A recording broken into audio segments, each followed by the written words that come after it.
فضیلۃ الشیخ قاری سجاد حافظہ اللہ تعالی Islamic scholar.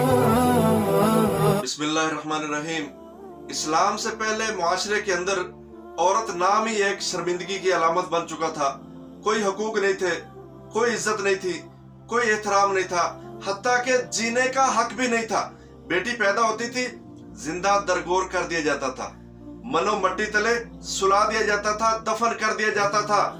اگر کسی وجہ سے کسی گھر کے اندر بیٹی بچ جاتی تھی تو سارا گھرانہ ساری زندگی تانوں کی زد کے اندر رہا کرتا تھا۔ عورت کو ایک ٹیشو پیپر کے طور پہ استعمال کیا جاتا تھا، صرف اپنی جنسی خواہشات کو پورا کرنے کے لیے۔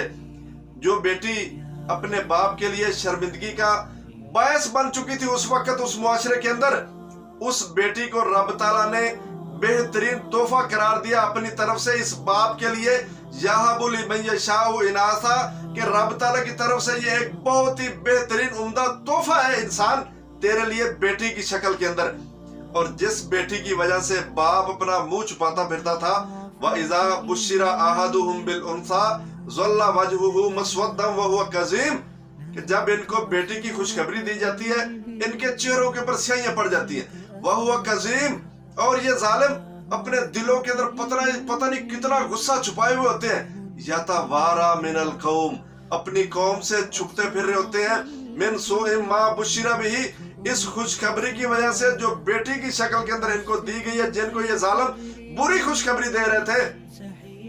ان کے سامنے پھر دو راستے ہوتے تھے، أَيُمْسِكُهُ عَلَىٰ هُونٍ، یا تو ساری زندگی شرمندگی کے طور پہ، ذلالت کے طور پہ اس کو برداشت کر کے زندہ رکھ کے ذلالت برداشت کرتے رہیں گے، ام يَدُسُّهُ فِي التُّرَابِ، یا اس بچی کو زمین کے نیچے دفن کر دیا جائے گا، مٹی کے نیچے دبا دیا جائے گا۔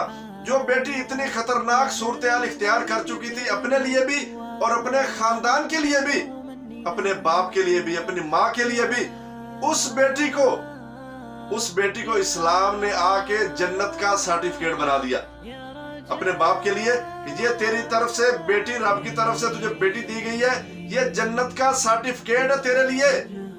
اور پھر آ کے اسلام نے اس عورت کو جو عزت دی بیٹی کی شکل کے اندر، جنت کا سرٹیفکیٹ، بہن کی شکل کے اندر بھائی تیرے محافظ ہوں گے، بیوی کی شکل کے اندر شوہر تیرے نان نفقے کا ذمہ دار ہوگا، تیری عزت کا خیال رکھے گا، اس کے ہوتے ہوئے تو کسی اور کے پاس جا نہیں سکے گی۔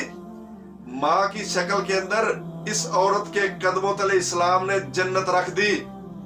گویا اسلام نے عورت کو ایک ملکہ بنا دیا، تخت کے اوپر بٹھا دیا۔ کیسی بات ہوگی، ایک ملکہ تخت میں بیٹھی ہو، وہ اپنا تخت چھوڑ کے گلیوں کی جا کے خاک چھانے، اپنا شہزادی پن چھوڑ کے گلیوں کی خاک چھانے، اس کو کوئی عقل مند کہے گا؟ سارے اس کو بیوقوف کہیں گے۔ اگر اسلام نے اس عورت کو ملکہ بنایا ہے، اس عورت کو بھی ملکہ بن کے رہنا ہے، اسلام کو بھی عزت دینی ہے۔ اگر اسلام نے اس عورت کو عزت دی ہے، اس عورت کو اسلام کے اوپر عمل کر کے اسلام کو بھی عزت دینا پڑے گی۔